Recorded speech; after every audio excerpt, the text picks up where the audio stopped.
अस्पताल में भर्ती होने के बाद भी मरीजों को इलाज नहीं मिल रहा है।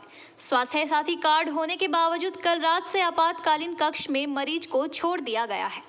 मरीज के परिवार ने शिकायत की है कि स्वास्थ्य कार्ड से अस्पताल में मरीज की भर्ती नहीं ली जा रही है। वहीं अस्पताल प्रशासन का दावा है कि मरीज कैंसर से पीड़ित है, इसलिए इस अस्पताल में इलाज संभव नहीं है। वहीं मरीज के परिजनों ने कहा कि अस्पताल पैसे लेकर भर्ती को तैयार था, पर स्वास्थ्य साथी कार्ड की बात सुनकर वह मरीज को भर्ती लेने से इनकार कर दिया।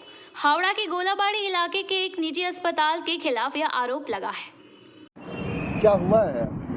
मेरी लड़की का तबीयत खराब था सर, आए भर्ती ले रहा था पर स्वास्थ्य कार्ड का लेकर ये कर दिया।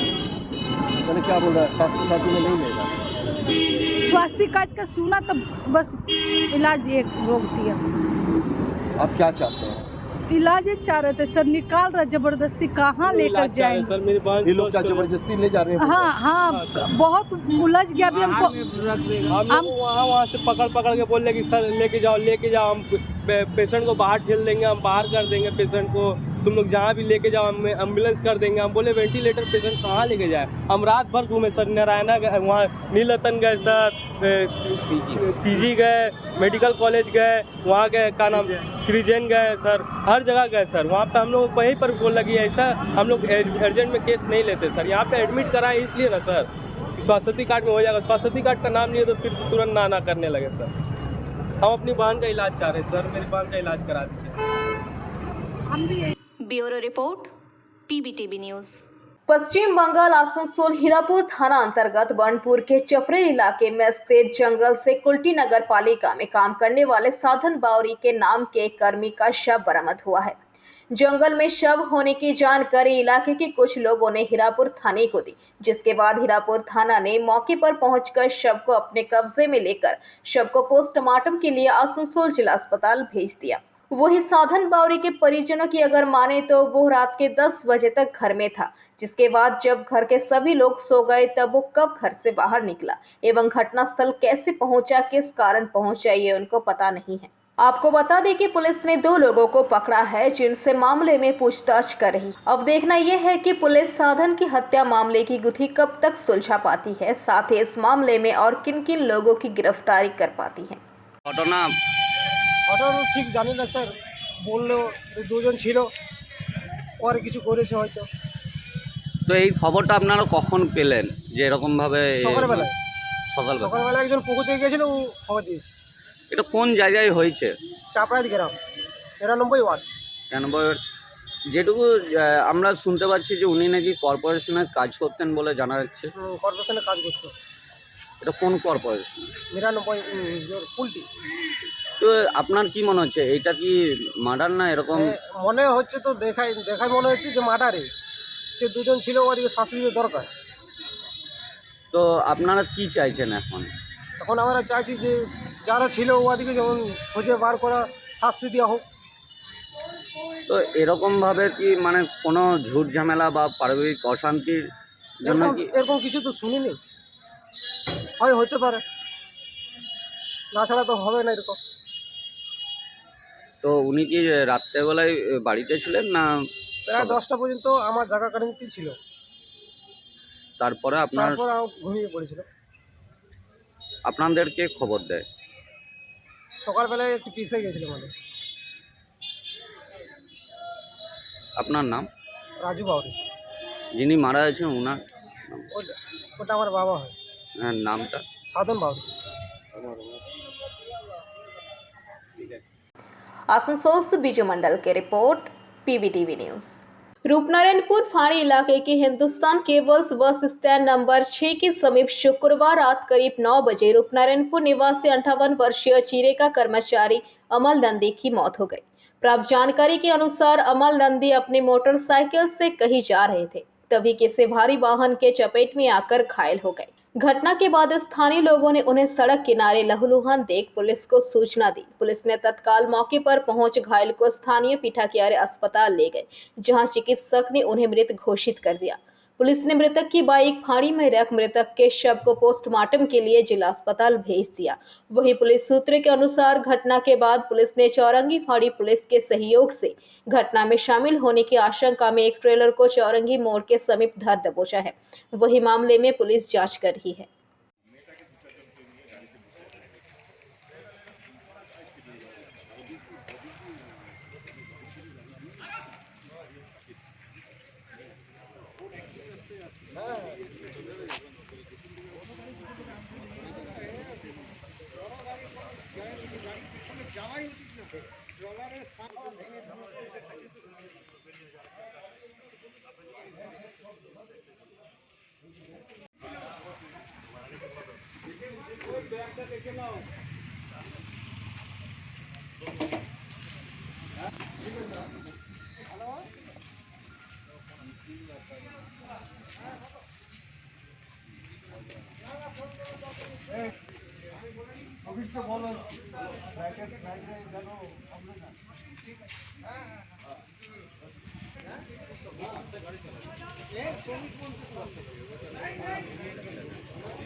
सालानपुर से राहुल तिवारी की रिपोर्ट, PVTV न्यूज।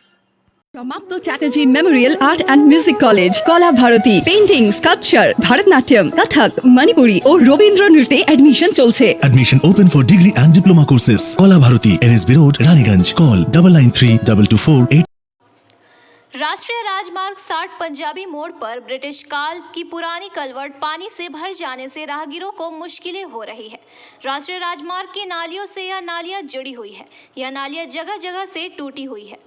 इनमें कूड़ा कचरा जमा हो गया है, जिससे नालियों का पानी ओवरफ्लो होकर जाम हो जाता है।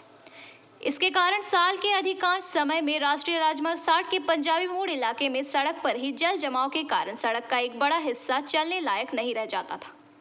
जल जमाव के मुद्दे पर लंबे समय तक विभिन्न जांच के बाद आखिरकार यह बात सामने आई कि अलवट के कारण पानी जमा हो रहा है। आसनसोल नगर निगम के रानीगंज 2 नंबर बोरो कार्यालय ने खराब कलवर्ट को साफ करने और नए जल निकासी के लिए शनिवार से चैनल और पुलिया बनाने की पहल की है। शनिवार को रानीगंज के बोरो कार्यालय के चेयरमैन और इंजीनियरों ने यहां पहुंचकर कहा कि इलाके के विभिन्न हिस्सों में खटालों से गोबर और घरों से फेंके जाने वाले कूड़े कचड़े को सीधे नालों में फेंक दिया जाता है, जिससे पुराने नाले और कलवर्ट भर जाती है। जल निकासी बंद हो जाती है। इस खस्ता हालत को देखते हुए इस बार क्षेत्र को दुरुस्त कर सामान्य बनाने की पहल की गई है। साथ ही क्षेत्र के खटाल मालिकों और घरों के लोगों को नालों में कचरा फेंकने पर रोक लगाई है। रानीगंज बोरो कार्यालय में इंजीनियर कौशिक सेन गुप्ता ने PVTV के माध्यम से ये बातें कही।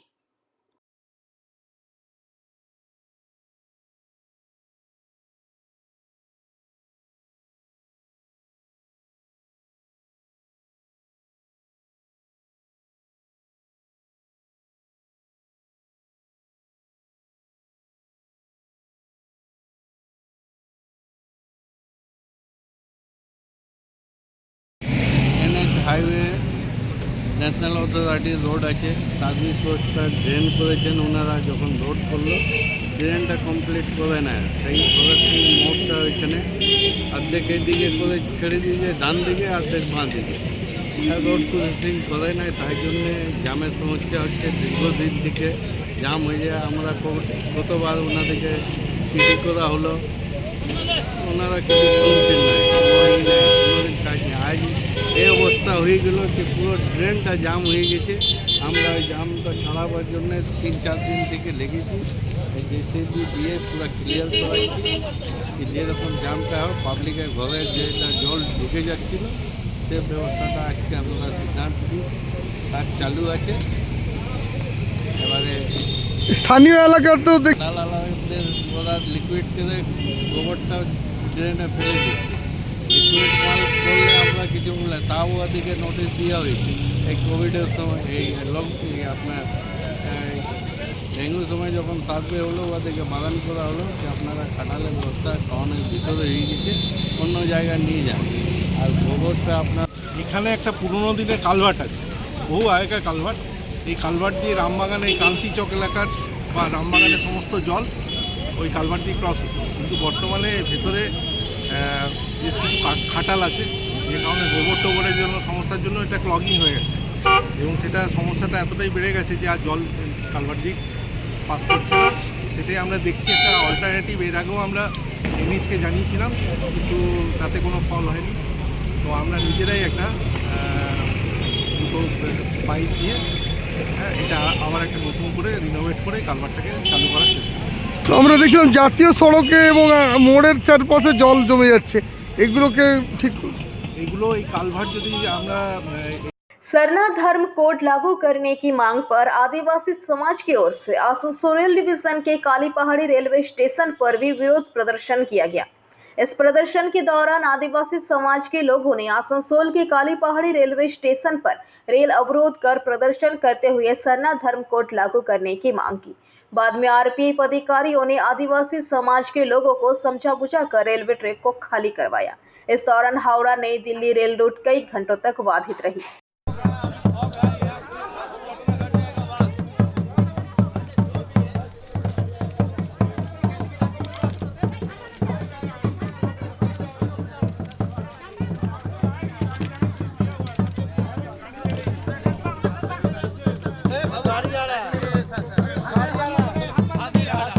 क्या लेकर आप लोग आज धरना प्रदर्शन कर रहे हैं?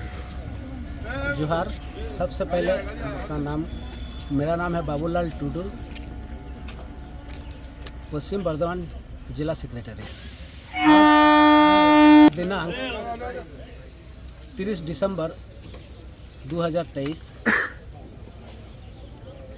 हमारा राष्ट्रीय नेता सालखन मुर्मू उनकी नेतृत्व में भारत बंद का ऐलान किया है और आज हम लोग पश्चिम बर्धमान आसनसोल काली पहाड़ी स्टेशन में शांतिपूर्वक धरना प्रदर्शन सफल किए। हम लोग का कुछ डिमांड को लेकर आए हैं। हम लोग का पहला डिमांड है सरना धर्म कोड देना होगा। हम लोग प्राकृतिक पूजक हैं। हम लोग का पूजा, हम लोग का श्राद्ध, हम लोग का शादी एकदम अलग तरह का है जो किसी धर्म से मैच नहीं करते हैं। और हमारा भारत में 38% आदिवासी थे जो घटकर आज को डेट में 26% हो गया है। मतलब हम लोग का ऊपर पूरा षड्यंत्र चल रहा है या जबरन हम लोग का धर्म परिवर्तन किया जा रहा है। जैसे कोई क्रिश्चियन बना देता है, कोई हिंदू बना देता है, कोई मुस्लिम बना देता है। इसी तरह करके हम लोग को आदिवासी को पूरा नष्ट कर रहा है। और 2011 में हम लोग का जनगणना में 50 लाख से अधिक सरना धर्म लिखे हैं। और एक तरफ देखा जाए कि 44 लाख जैन धर्म वो लोग को मिल गया, लेकिन हम लोग को क्यों नहीं मिलेगा? इसीलिए सरकार से अनुरोध है हम लोग को सरना धर्म देने का काम करें। दूसरी डिमांड है हम लोग का झारखंड प्रदेश में पहला राजभाषा संथाली भाषा किया जाए और संथाली राष्ट्र बनाया जाए, आदिवासी राष्ट्र बनाया जाए। तीसरा डिमांड है हम लोग का मारांग बुरु जो सरना स्थल झारखंड गिरिडीह डिस्ट्रिक्ट में परसनाथ पहाड़ जो युगों युग से हम लोग पूजा करते आ रहे हैं, झारखंड सरकार ने जैन हाथों में सौंप दिया है, वो वापस चाहिए। दूसरी है बोकारो जिले लुगुबुरु घंटाबाड़ी, सरकार अपना योजना के तहत घिरने का काम कर रहा है। उसको कृपया हम लोग का मारांगबुरु नाम से दिया जाए और वहाँ से जो भी योजना है उसको अलाउ ना करें। तीसरी है वेस्ट बंगाल पश्चिम पुरुलिया में और जो अयोध्या पहाड़ जो सरकार अपना योजना से वो भी घिरने का काम कर रहा है, वो मारांगबुरु के नाम हम लोग को दे दिया जाए। इससे भी और भी हम लोग का डिमांड है। हम विशेष जो हम लोग का मेन है, हम ये चीज़ बोले हैं। और भी कुछ डिमांड है, अभी फिलहाल इतना ही बोल के हम अपना बात को समाप्त करते हैं। आप लोग क्या रेल लाइन में अवरोध किए थे? हाँ, रेल लाइन में अवरोध किए थे। रेल लाइन कुछ देर हम लोग को बहुत तरह का से रुका गया है। तो थोड़े देर के लिए हम लोग रेल में उतरे, घंटा भर हो गया। अच्छा। आसनसोल से बीजू मंडल की रिपोर्ट, पीवीटीवी न्यूज। भाजपा के राष्ट्रीय उपाध्यक्ष दिलीप घोष ने एक बार फिर से ममता बनर्जी पर हमला बोला है। उन्होंने कहा कि बंगाल में भ्रष्टाचार चरम पर पहुंच चुका है और यही कारण है कि टीएमसी नेताओं के घर से करोड़ों रुपए मिल रहे हैं। ममता बनर्जी कहती है कि केंद्र रुपए नहीं दे रहा है, लेकिन हकीकत है कि केंद्र रुपए दे रहा है, लेकिन भ्रष्टाचार की भेंट चढ़ रहा है। भारतीय जनता पार्टी के नेता दिलीप घोष ने शनिवार को आरोप लगाया कि ममता बनर्जी के नेतृत्व वाली टीएमसी में जबरन वसूली लेकर अत्याचार सब कुछ बढ़ गए हैं, इसलिए सरकार का जल्दी पतन होने वाला है। साथ ही उन्होंने राम मंदिर राज्य की मालदा से शुरू होने जाए अमृत भारत ट्रेन सहित कई विषयों पर बात की और कहा 2024 में एक बार फिर से भारी बहुमत के साथ मोदी सरकार आने जा रही है। নাগাড়ে তল্লাশিতে আরও নগদ 1,25,00,000 লাখের পর বাজেয়াপ্ত 90 লক্ষ টাকা। কলকাতা পুলিশ ইডির জালে 2। মমতা ব্যানার্জি খালি বলেন টাকা নেই, উনি জানেনই না পশ্চিমবাংলায় কত টাকা লুকিয়ে আছে, কলকাতার বুকে লুকিয়ে আছে, তাদের নিজেদের পার্টির লোকেদের কাছে টাকা লুকিয়ে আছে, আর সেটা কেন্দ্র সরকার জেনে গেছে কোথায় কত টাকা আছে, ইডি সিবিআই জেনে গেছে, তাই সেখান থেকে টাকা বেরোচ্ছে। এই যে লুট চলেছে পশ্চিমবাংলায় গত 12 বছর ধরে, যত অনৈতিক কাজ, যত বেনিয়ম সব কলকাতায়। আমি জানি না কী করে চলতে পারে বছরের পর বছর। কেন সিআইডি দেখতে পায় না? বিজেপি কী করছে, কোথায় সিআইডি দেখতে পায়, পুলিশ দেখতে পায়, আর এই ধরনের দুর্নীতি দেখতে পায় না কেন? তো সেই সমস্ত পরিষ্কৃত হচ্ছে, আরও বেরোবে। মোদী সরকারের সাফল্য, দলীয় মতাদর্শ প্রচারের লক্ষ্যে বই ছাপানোর উদ্যোগ বঙ্গ বিজেপি।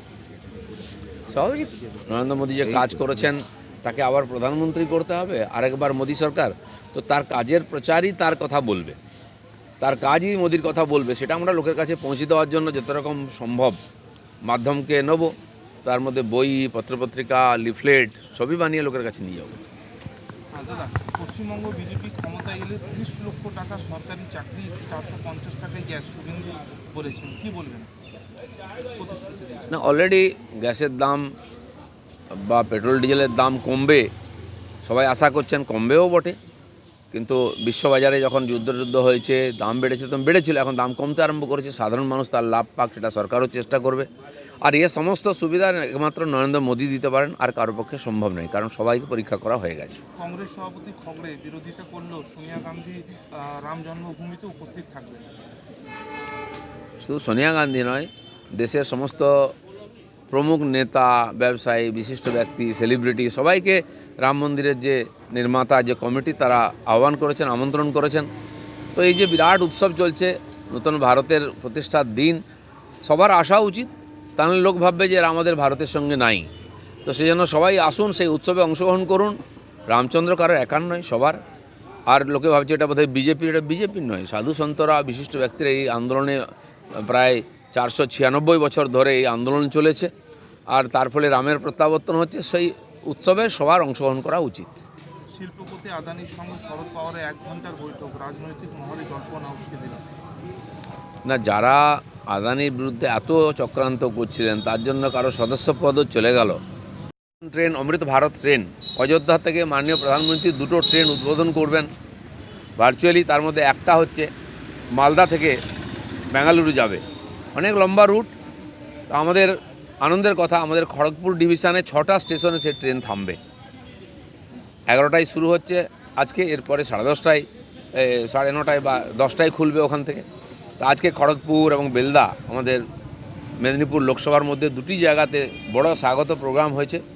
বেলদার মানুষ অনেক দিন ধরে চাইছিলেন যে ওখানে এক্সপ্রেস ট্রেনের স্টপেজ। আমিও একাধিকবার চিঠি লিখেছি, কিছু টেকনিক্যাল কারণ আছে, দাঁতনে থামে, তো বেলদায় 20 কিলোমিটার মধ্যে থামতে পারছে না ট্রেন, কিন্তু ওখানকার মানুষের দরকার আছে।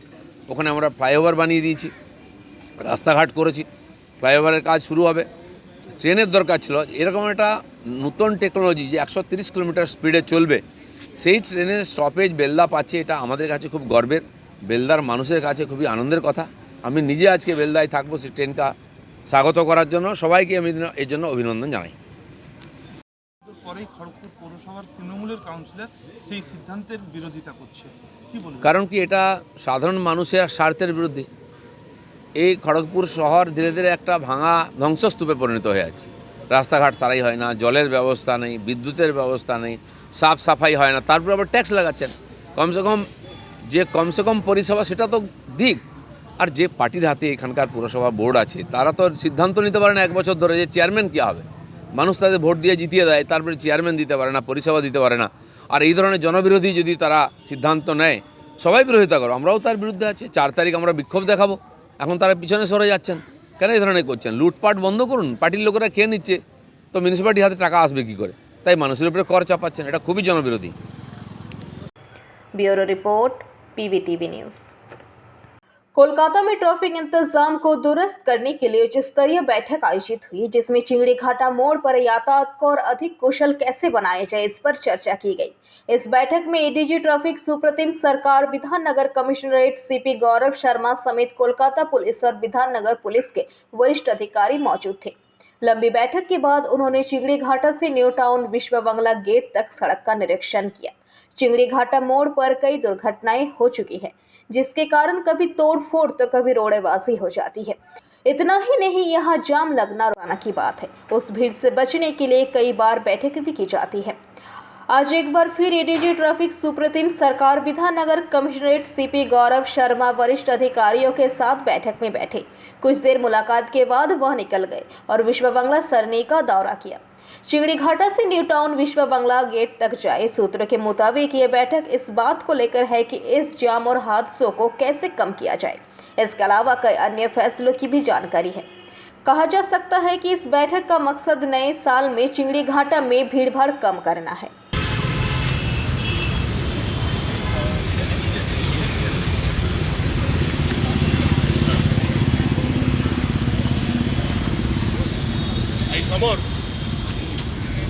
পিছনে আমার গাড়িতে যাবেন, ওগুলো সরিয়ে না।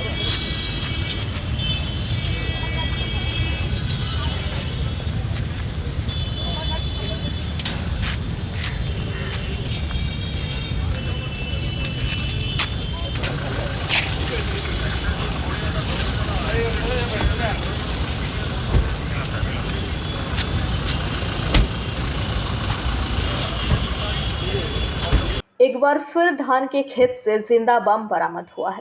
वही इस बम बरामदगी से पूरे इलाके में सनसनी फैल गई है।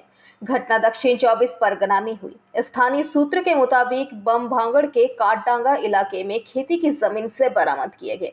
रोजाना की तरह शुक्रवार को भी किसान जमीन पर खेती करने गए थे, तभी जमीन पर एक सफेद थैला पड़ा देखकर किसानों को संदेह हुआ।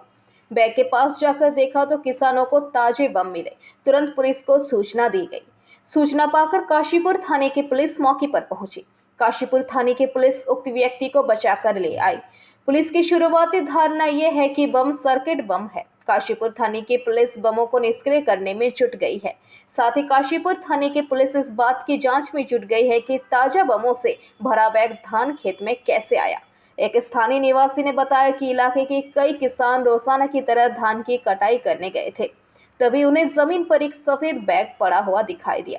उत्सुक किसान बैग के पास गए और देखने की कोशिश की कि बैग के अंदर क्या है। वही बोरा खोलने के बाद किसानों के होश उड़ गई। मुझे व्यक्तिगत रूप से 3 ताजा बम मिले। इसके बाद काशीपुर थाने में रिपोर्ट दी गई। सूचना पाकर काशीपुर थाने की पुलिस मौके पर पहुंची। बमों को पहले ही बरामद कर थाने ले जाया चुका है। बम बरामदगी की घटना से आसपास के इलाके में काफी उत्तेजना फैल गई है। কি দেখলে? দেখলাম ওই থলের ভিতরে 3টে বোমা আছে। তা আমরা আতঙ্কে আছি, খেতে মাঠে যদি এরকম ভাবে বোমা পাওয়া যায় তার জন্য ভয়ে ভয়ে আমরা আছি, কেননা খেতে কাজ করতে গেলে যদি একটা দুর্ঘটনা ঘটে। কারা রেখেছে বলে অনুমান করছেন? এটা অনুমান কারা রেখেছে এটা ঠিক বলতে পারবো না, তবে পাওয়া গেছে এটাই দেখলাম চোখে। পুলিশ এসেছিল? পুলিশ আপাতত এখনো আসেনি। নাম কি আপনার? সুরাত আলী। Bureau report पीबीटीवी news. সমাপ্ত Chatterjee Memorial art and music college, কলা ভারতী, পেইন্টিং, স্কাল্পচার, ভারতনাট্যম, কথক, মণিপুরি ও রবীন্দ্র নৃত্যে অ্যাডমিশন চলছে। Admission open for degree and diploma courses. Kola Bharati, NSB Road, Raniganj. Call 993224 10वीं कक्षा की एक छात्रा बैंक जाने के लिए घर से निकली थी, लेकिन लापता हो गई। उसका नाम 15 वर्षीय कावेरी नस्कर है। मंगलवार दोपहर से उसका पता नहीं चला है। फिलहाल डोमजूर थाने में अपहरण की लिखित शिकायत दर्ज कराई गई है। उसके आधार पर जांच शुरू हो गई है। इलाके के कई सीसीटीवी फुटेज में नाबालिग को साइकिल से बैंक जाते हुए भी देखा गया, लेकिन अंत में वो बैंक तक नहीं पहुंचे। लापता लड़की डोमजो थाना क्षेत्र के लक्ष्मणपुर की रहने वाली है। पारिवारिक सूत्रों के मुताबिक वो 26 दिसंबर को घर से जगदीशपुर स्थित एक बैंक में जाने के लिए निकली थी, लेकिन घर नहीं लौटी। इस घटना में कावेरी के परिवार ने दावा किया कि उनकी बेटी अपहरण किया गया है। लड़की की मां शांतना नस्कर ने कहा कि बैंक में हिसाब किताब करना था। मंगलवार को दोपहर 3 बजे निकली थी और फिर वापस नहीं आई।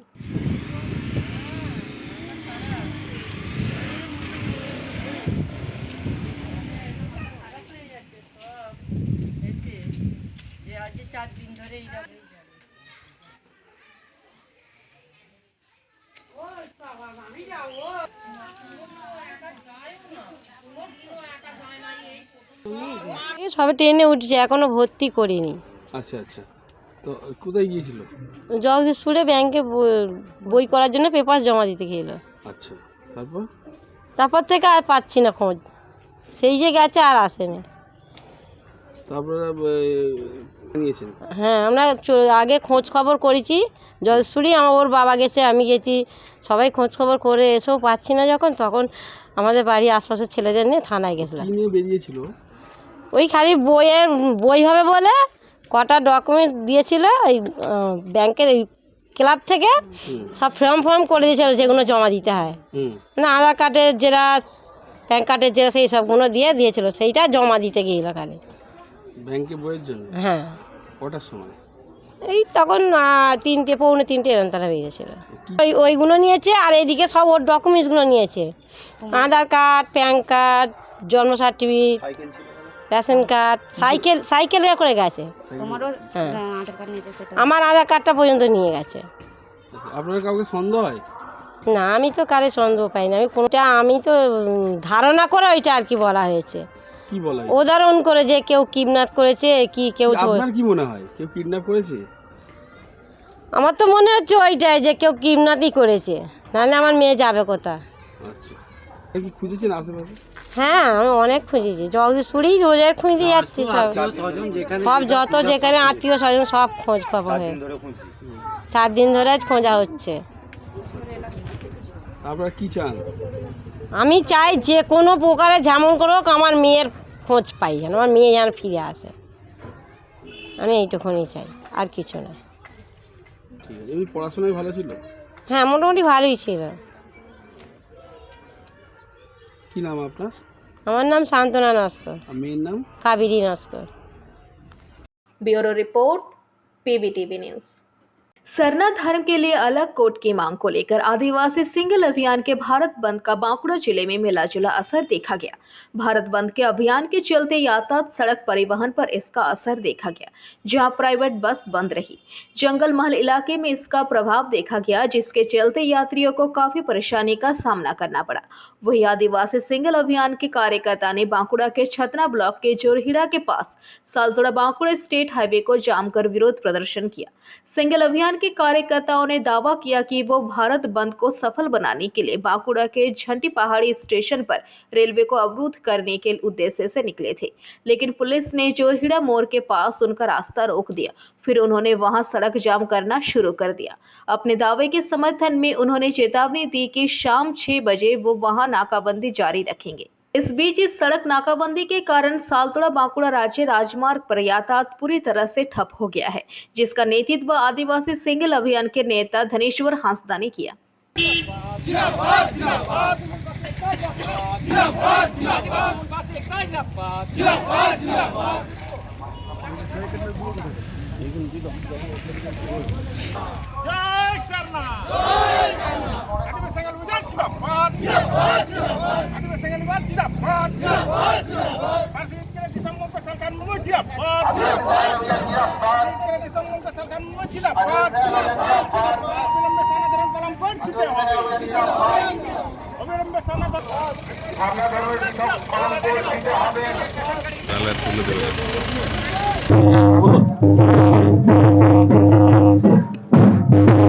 आदिवासी संघर्ष अभियान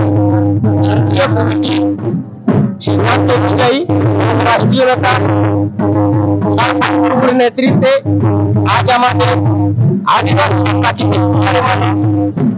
আদিবাসীরা 2011 সালের জনগণনায় আধার কালাম থেকে 50 লক্ষ লিখেছেন এবং জৈন ধর্মাবলম্বী প্রায় 44 2011 সালের সংখ্যা।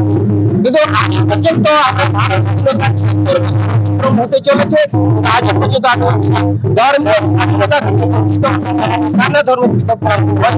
তা ভারত সরকার যাতে সারনা ধর্ম পৃথক করা দেয়, তার জন্য আজ আমরা ভারত সরকারকে জানানোর জন্য আমরা 12 ঘন্টার আন্দোলন থেকেছি।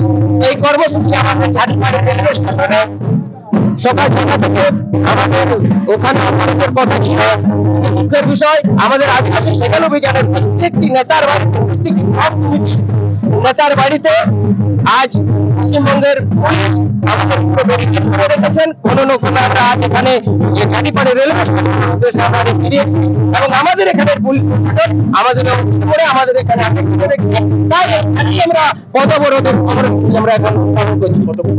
এটা আমাদের আজ 12 ঘন্টা ভারতবর্ষ, আমরা 12 ঘন্টায় আমরা এখানে অবরোধ। আমার নাম অবসর রাস্তা, आदिवासी सेंगल अभियान सेंगल पुनः पश्चिमबंग। बांकुड़ा से अनूप रॉय की रिपोर्ट, पीवीटीवी न्यूज। स्वादिष्ट वेजिटेरियन और नॉन वेजिटेरियन खाने के लिए अब आपके शहर में खुल गया है मां भोजनालय। अच्छी सेहत के लिए अच्छा खाना तो अब कैसा शर्माना। जी हां, आज ही लजीज भोजन के लिए पधारे रामबागान रानीगंज के मां भोजनालय में, जहां आपको मिलेगा देशी घी का मिट्टी बर्तन में बना हुआ देसी चंपारण मीट। इसके अलावा चिकन करी, चिकन चिल्ली, भापा ilish, चिंगड़ी मलाईकारी, pomfret, fish curry, mutton कोशा, सरसों पावड़ा झाल, आलू पराठा, रुई पोस्तो एवं स्पेशल स्टार चटनी। हमारे यहाँ उत्तम क्वालिटी का वेज एवं नॉन वेज थाली भी उपलब्ध है। हमारा पता है मां भोजनालय, NSP रोड, रानीगंज, रामबाग। हमारा मोबाइल नंबर है 9475505861, 8597541873। हमारा टाइमिंग है सुबह 9 बजे से रात के 9:30 बजे तक और रविवार को शाम के 5 बजे से रात के 9:30 बजे तक। Parcel charges extra. तो देर किस बात की, जल्दी आइए और स्वादिष्ट भोजन का लाभ उठाइए। झारखंड के मुख्यमंत्री हेमंत सोरेन को 7वीं बार प्रवर्तन निदेशालय के द्वारा समन भेजकर तलब किया गया है एवं उन्हें 7 दिन के अंदर बयान दर्ज करने को कहा है। साथ ही 2 दिन के अंदर ऐसी जगह बताने को कहा गया है जो उनके और एजेंसियों के लिए उपयुक्त हो। ज्ञात हो कि प्रवर्तन निदेशालय के समन के खिलाफ मुख्यमंत्री हेमंत सोरेन सुप्रीम कोर्ट का दरवाजा खटखटा चुके हैं, जहां से उन्हें झारखंड हाई कोर्ट पर जाने को कहा गया है। वहां भी उन्हें किसी प्रकार की कोई राहत नहीं मिली। इस विषय में भाजपा प्रदेश महामंत्री और मुख्यालय प्रभारी का कहना है कि मुख्यमंत्री पद पर बैठा संवैधानिक व्यक्ति समन की लगातार अवहेलना कर रहा है। यह खुद दर्शाता है कि मुख्यमंत्री कानून व्यवस्था के प्रति कितनी सम्मान है और क्या सोचते हैं। प्रवर्तन निदेशालय के समन पर तुरंत उपस्थित होकर अपनी स्थिति स्पष्ट करनी चाहिए। नहीं, देखिए, गोवंश की रक्षा केवल भारतीय जनता पार्टी में, समस्त भारतीय समाज, हिंदू समाज के लिए बहुत बड़ा विषय है। जिस तरीके से अवैध गो तस्करी और गोवंश को नुकसान पहुंचाने के लिए ये सारी चीजें हो रही है, उसके विरुद्ध हम किसी भी सीमा तक जा सकते हैं। अगर प्रशासन कार्रवाई नहीं करता है तो भारतीय जनता पार्टी आंदोलन करेगी। पूरे देश में एक शर्मनाक स्थिति है। जिस प्रकार से मुख्यमंत्री जैसे एक पद पे, महत्वपूर्ण पद पे बैठा व्यक्ति, संवैधानिक पद पे बैठा व्यक्ति लगातार सम्मान की अवहेलना कर रहा है, उससे खुद ये दर्शाता है कि कानून व्यवस्था के प्रति वो कितना सम्मान है और क्या सोचते हैं। ईडी के सम्मान पे तुरंत उनको उपस्थित होकर के अपनी स्थिति स्पष्ट करना चाहिए, ईडी के प्रश्नों का सामना करना चाहिए और ईडी को भी अब उन पर एक आम व्यक्ति की तरह कार्रवाई करनी चाहिए। प्रेस वार्ता में उपस्थित पार्टी के प्रदेश मीडिया प्रभारी शिवभूषण पाठक जी, पार्टी के प्रवक्ता अवनेश जी, पार्टी के सह मीडिया प्रभारी तारिक जी और यहाँ उपस्थित मीडिया के बंधु भगिनी, राज्य में हेमंत सोरेन की सरकार लव जिहाद, धर्मांतरण, गो तस्करी को संरक्षण देकर के केवल वोट बैंक के लिए तुष्टीकरण की सारी सीमा पार कर रही है। हाल के दिनों में राज्य में कुछ घटनाएं घटी हैं जो बहुत गंभीर हैं और राज्य के आंतरिक कानून व्यवस्था में कितनी अराजकता फैल गई है, ये उसकी परिचायक है। नहीं, देखिए, गोवंश की रक्षा केवल भारतीय जनता पार्टी नहीं, समस्त भारतीय समाज, हिंदू समाज के लिए बहुत बड़ा विषय है। जिस तरीके से अवैध गो तस्करी और गोवंश को नुकसान पहुंचाने के लिए ये सारी चीजें हो रही है, उसके विरुद्ध हम किसी भी सीमा तक जा सकते हैं। अगर प्रशासन कार्रवाई नहीं करता है तो भारतीय जनता पार्टी आंदोलन करेगी। Bureau report, पीबीटीबी news. समाप्त Chatterjee memorial art and music college, कला भारती, पेंटिং, स्काल्पচার, ভারতনাট্যম, কথক, মণিপুরি ও রবীন্দ্র নৃত্যে এডমিশন চলছে। Admission open for degree and diploma courses. Kola Bharati, NSB Road, Raniganj. Call 993224. ECL के काजूरा एरिया महाप्रबंधक कार्यालय में सेवानिवृत्त होने पर कोस्ट अकाउंटेंट तिरमेंदु चक्रवर्ती का सम्मान समारोह आयोजित किया गया। इस अवसर पर काजूरा एरिया के महाप्रबंधक एसके चौधरी ने उन्हें गुलदस्ता और उपहार देकर उन्हें सम्मानित किया। इस दौरान एसके चौधरी ने पीबीटीबी के माध्यम से ये बातें कही।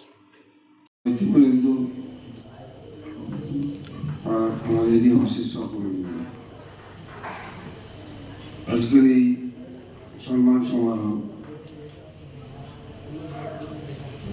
তিমিরকে সম্মান জানাবার জন্যই অনুষ্ঠিত হচ্ছে। পরম্পরা আমাদের। তিমির 89 জয়েন করেছি এখানে।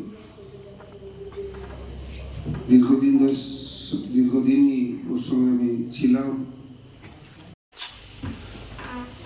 উপস্থিত সদ্য জিএম সাহেব, পিএম সাহেব এবং আমার আদরণীয় অফিসারগণ এবং আমার প্রিয় সহকর্মীগণ, আমাদের নেতা আদরণীয় গুরুদাস চক্রবর্তী, প্রত্যেকে আমার এই বিদায় অনুষ্ঠানে আমাকে বিদায় দিতে উপস্থিত থাকার জন্য আমি প্রত্যেককে আমার আন্তরিক শুভেচ্ছা অভিনন্দন জানাই। আজকের এই দিনটিতে আমি বিদায় নিচ্ছি আপনাদের কাছ থেকে, যে আমার ও আপনাদের পক্ষে খুব বেদনাদায়ক। देखो, ये जो रिटायरमेंट, सेवानिवृत्ति, ये तो कंपनी का नियम है। हम लोग जो है पब्लिक सेक्टर में है, तो 60 साल जो महीने में पूर्ति होता है, उस महीने का आखिरी दिन में सभी को सेवानिवृत्त होने हैं। वो आपको वो नियम सबके लिए लागू है, चाहे चेयरमैन हो, सीएमडी हो, जीएम हो या कोई एक जनरल मैनेजर हो। तो उसी नियम का तहत आज हमारा एक अकाउंटेंट तिमिरेंदु चक्रवर्ती ने आज सेवानिवृत्त हुआ है काजूरा एरिया से। और मेरा जो काजूरा एरिया का टोटल आज जो है 15 आदमी ऐसे सेवानिवृत्त हुए हैं। एरिया ऑफिस का तो तिमिर बाबू है, वैसे नवकाजरा का 2 आदमी है, माधोपुर का 2 आदमी है, परास्कोल कोलेरी का 3 आदमी है, मधुसूदनपुर का 3 आदमी है, खास काजरा का 2 आदमी है, सेंट्रल काजरा का भी 2 आदमी है। कुल मिला के 15 आदमी सेवानिवृत्त हुए हैं। सबको जो है हम कोशिश करते हैं ताकि कंपनी का ओर से जो सेवानिवृत्ति का दिन में जो उसको सम्मानित करने के लिए जो प्रावधान है, उसको उसी दिन हम लोग जो है हर यूनिट में करते हैं। एरिया लेवल का जो है एरिया में करते हैं। इसके बाद फिर एक सुविधाजनक दिन देख के पूरा जितना हमारा काजूरा एरिया से रिटायर हुए हैं सबको हम जो है एरिया ऑफिस में कॉन्फ्रेंस में बुला के सबको सम्मानित करते हैं, जिसमें हमारा जेसीसी, सिस्टा, इन्वोसा और हमारा सारी पदाधिकारी यहाँ मौजूद रहता है। उनका समक्ष सबको हम सम्मानित कर। अंडाल से मंथन पासवान की रिपोर्ट, पीबीटीबी न्यूज। समाप्त Chatterjee memorial art and music college, कला भारती, पेंटिंग, स्काल्पচার, ভারতনাট্যম, কথক, মণিপুরি ও রবীন্দ্র নৃত্যে এডমিশন চলছে। Admission open for degree and diploma courses. Kola Bharati, NSB Road, Raniganj. Call 993224. पश्चिम बंगाल सरकार के क्षुद्र शिल्प प्रकल्प के अंडर भविष्य क्रेडिट कार्ड लोन के बारे में रानीगंज चेंबर ऑफ कॉमर्स के सभागार में एक सेमिनार का आयोजन किया गया। यहाँ इस सेमिनार में मुख्य रूप से उपस्थित थे Raniganj block BDO Shubhdeep Goswami, IDO sir into Karmakar, DIIs sir MSME department के उत्तम कुमार लाहा, रानीगंज चेंबर ऑफ कॉमर्स के प्रेसिडेंट अरुण कुमार भारतीय, रानीगंज चेंबर ऑफ कॉमर्स के प्रेसिडेंट अरुण भारतीय, secretary Manoj Kesari, working president Rohit Khaitan, chamber of commerce के चेयरमैन प्रदीप बाजोरिया, विष्णु खैतान।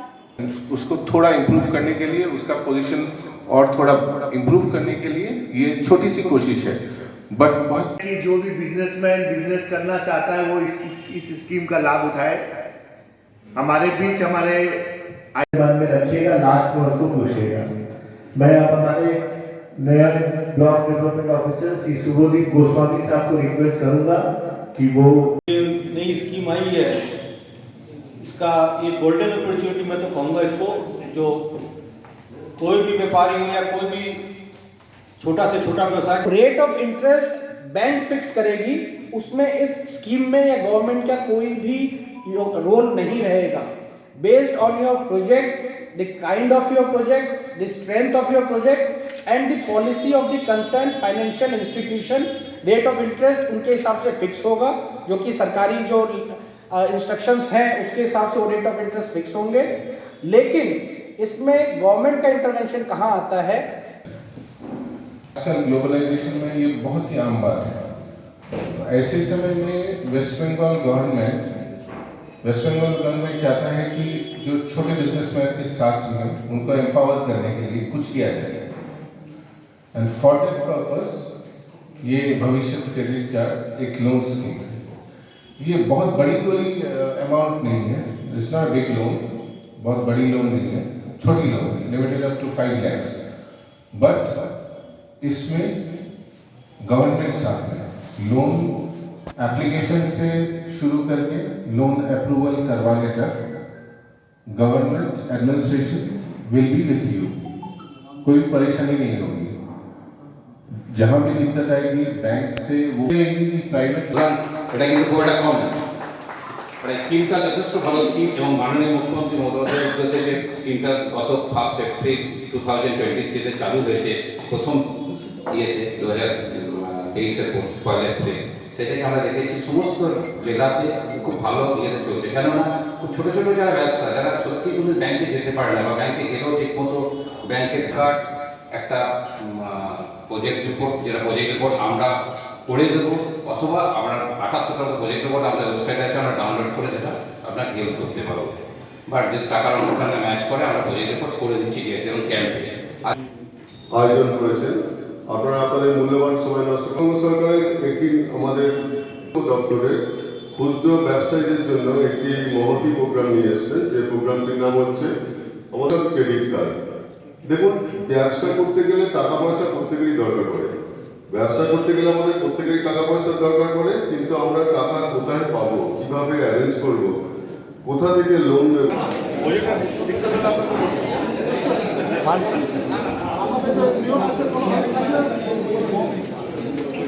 रानीगंज से सम्राट दास की रिपोर्ट, पीबीटीवी न्यूज़।